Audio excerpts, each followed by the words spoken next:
morning or good afternoon or whatever time you may be watching this. As you know, I'm not a get rid of debt kind of person. I believe the more debt you go into, the more money you can make.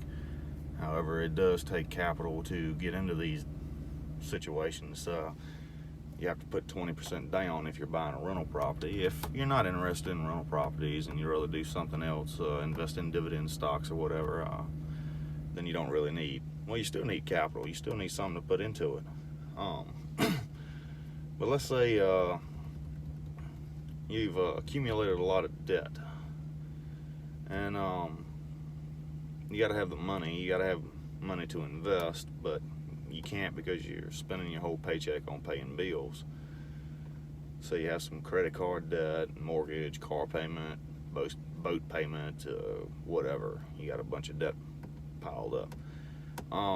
The snowballing debt method is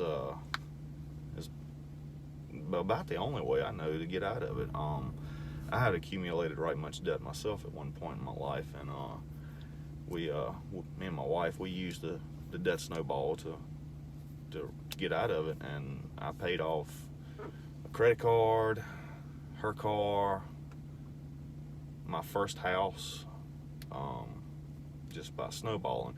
And snowballing means that you pick your smallest thing, which most time would be the credit card, and you pay that off first, and then go to the next one. You know, take the money that you were paying on a credit card and pay that towards the principal of your next lowest bill, and then your next lowest, and your next lowest, and it just accumulates and builds up like a snowball rolling down a hill. With the credit card, every month when you make a payment, if you're only making the minimum payment, every month the bill drops. Don't drop it. Say, this is what my monthly payment on this is going to be, whatever the minimum payment is, and if you're paying extra, then say whatever the minimum payment plus that extra will be the payment that you're going to make every month. Don't pay attention to it dropping. Only pay attention to, this is my payment.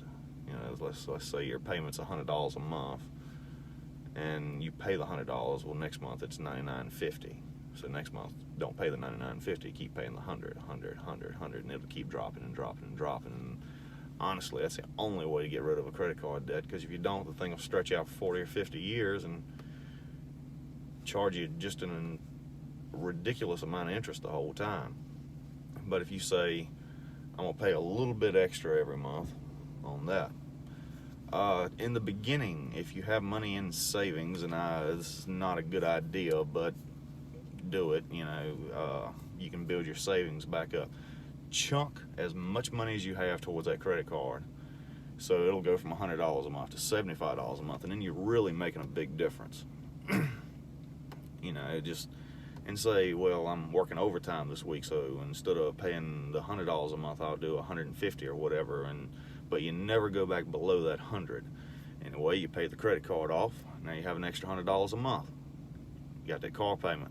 Car payment's $300 a month, so now you're going to start paying $400 a month on the car payment, and that'll knock it down an extra $1,200 a year, and et cetera, et cetera, et cetera. So you're doing two things. You're putting more money in your pocket because you're paying off bills, and you're upping your credit because you're helping your credit score by paying off, you know, credit cards and car payments, and you may knock your mortgage down or whatever. But that's what we did in the beginning, because we had, like I said, we had a credit card, car payment, 2 mortgages, so we was able to get it all down to where we only had 1 mortgage, and that really helped us out, and I hope this video has helped you out, and if it does, please like, subscribe, share, all that good stuff, and I'll talk to you later.